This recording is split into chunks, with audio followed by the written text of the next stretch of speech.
ആത്മവിശ്വാസത്തിൽ വളരെയധികം പങ്കുവഹിക്കുന്ന ഒന്നാണ് പല്ലുകൾ. അതുകൊണ്ട് തന്നെ അവയുടെ സംരക്ഷണം വളരെ പ്രാധാന്യമേറിയ ഒന്നാണ്.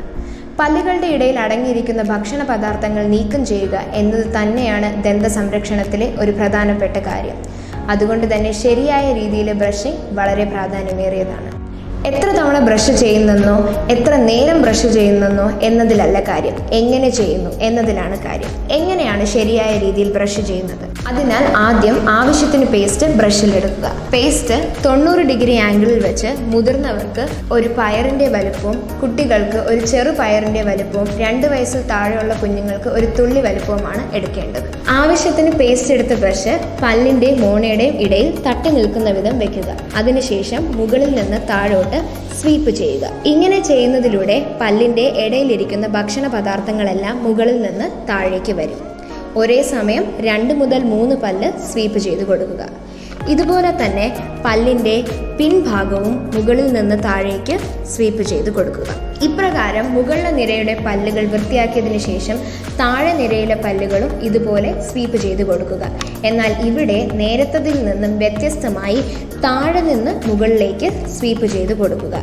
ഇവിടെയും പല്ലിൻ്റെ മുൻഭാഗം വൃത്തിയാക്കിയതുപോലെ പിൻഭാഗവും താഴെ നിന്ന് മുകളിലേക്ക് സ്വീപ്പ് ചെയ്ത് കൊടുക്കുക. പല്ലിൻ്റെ മുൻഭാഗവും പിൻഭാഗവും പോലെ വളരെ പ്രാധാന്യമേറിയ ഒന്നാണ് വായിൻ്റെ ഉൾവശത്തുള്ള പല്ലിൻ്റെ ചവയ്ക്കുന്ന ഭാഗവും. അവിടെ വൃത്തിയാക്കാനായി ബ്രഷ് 90 ഡിഗ്രി ആംഗിളിൽ പിടിച്ച് ഹൊറിസോണ്ടലായി ബ്രഷ് ചെയ്ത് കൊടുക്കുക. ഒരു ദിവസം രാവിലെയും രാത്രിയും ഏകദേശം 2 മിനിറ്റോളം ഇങ്ങനെ ബ്രഷ് ചെയ്യുന്നത് വഴി പരമാവധി ദന്തരോഗങ്ങൾ നമുക്ക് ചെറുക്കാൻ സാധിക്കും. അതുകൊണ്ട് തന്നെ എല്ലാവരും ശരിയായ രീതിയിൽ ബ്രഷ് ചെയ്യാൻ ശീലിക്കുക.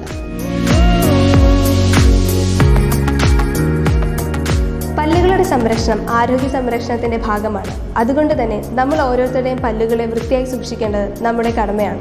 ഡെന്റൽ ഫ്ലോസസ് ഉപയോഗിച്ച് എങ്ങനെ നമ്മുടെ പല്ലുകളെ വൃത്തിയാക്കാം എന്ന് നമുക്കൊന്ന് നോക്കാം. 2 പല്ലുകൾക്കിടയിലെ അഴുക്കുകളെ നീക്കം ചെയ്യലാണ് ഡെന്റൽ ഫ്ലോസസ് കൊണ്ട് ഉദ്ദേശിക്കുന്നത്. അതിനായി നമുക്ക് ആവശ്യം നമ്മുടെ 2 കൈകളിലെ 2 വിരലുകൾ മാത്രമാണ്. ഒരു കൈയിലെ ചൂണ്ടുവിരലിൽ ഫ്ലോസസ് ചുറ്റുക, മറുകൈയിലെ തള്ളവിരലിൽ ഫ്ലോസസ് ഹോൾഡ് ചെയ്യുക. അതിനുശേഷം പല്ലുകൾക്കിടയിലേക്ക് ഇതിനെ കയറ്റി മുകളിലേക്കും താഴേക്കും ചലിപ്പിക്കുക. ഇങ്ങനെ ചെയ്യുന്നതിലൂടെ നമ്മുടെ പല്ലുകൾക്കിടയിലുള്ള അഴുക്കുകളെ നമുക്ക് നീക്കം ചെയ്യാൻ സാധിക്കുന്നതാണ്. ആദ്യത്തെ ഉപയോഗത്തിന് ഉപയോഗിച്ച ഫ്ലോസസ് ഒരു കൈയിൽ ചുറ്റുക. ശേഷം ഉപയോഗിക്കാത്ത ഭാഗത്തെ വീണ്ടും നമുക്ക് ഇതുപോലെ തന്നെ ചെയ്യാവുന്നതാണ്. പല്ലുകൾക്കിടയിൽ അടിഞ്ഞുകൂടിയിരിക്കുന്ന കറയെ പേടിച്ച് ചിരിക്കാൻ മടിക്കുന്നവരും വായനാറ്റത്തെ പേടിച്ച് വായൊന്ന് തുറക്കാൻ മടിക്കുന്നവരും നമുക്കിടയിലുണ്ട്. ദന്തശുചിത്വ ഇല്ലായ്മയാണ് ഇതിന് പിന്നിലെ പ്രധാനമില്ല. ഒരാളുടെ ആരോഗ്യകാര്യത്തിൽ മറ്റെന്തിനെ പോലെയും പ്രധാനപ്പെട്ടതാണ് ദന്താരോഗ്യം.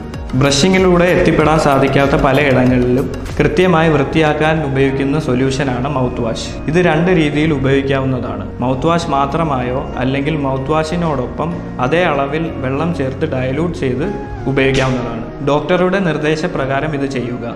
ഇതിനായി 20 ml മൗത്ത് വാഷ് വായിൽ കൊണ്ട് മുൻപിലേക്കും ഇരുവശങ്ങളിലേക്കും എല്ലാ പല്ലുകളുടെ ഇടയിലും എത്തുന്ന രീതിയിൽ കുലുക്കുഴിഞ്ഞു തുപ്പുക. പ്രത്യേകം ഓർക്കുക, മൗത്ത് വാഷ് ചെയ്ത് അരമണിക്കൂറിന് ശേഷം മാത്രം ഭക്ഷണപാനീയങ്ങൾ സേവിക്കാവുന്നതാണ്. ശരിയായ ദന്ത സംരക്ഷണത്തിന് ഓർക്കുക, 6 മാസത്തിലൊരിക്കൽ ഡെന്റിസ്റ്റിനെ വിസിറ്റ് ചെയ്യുക.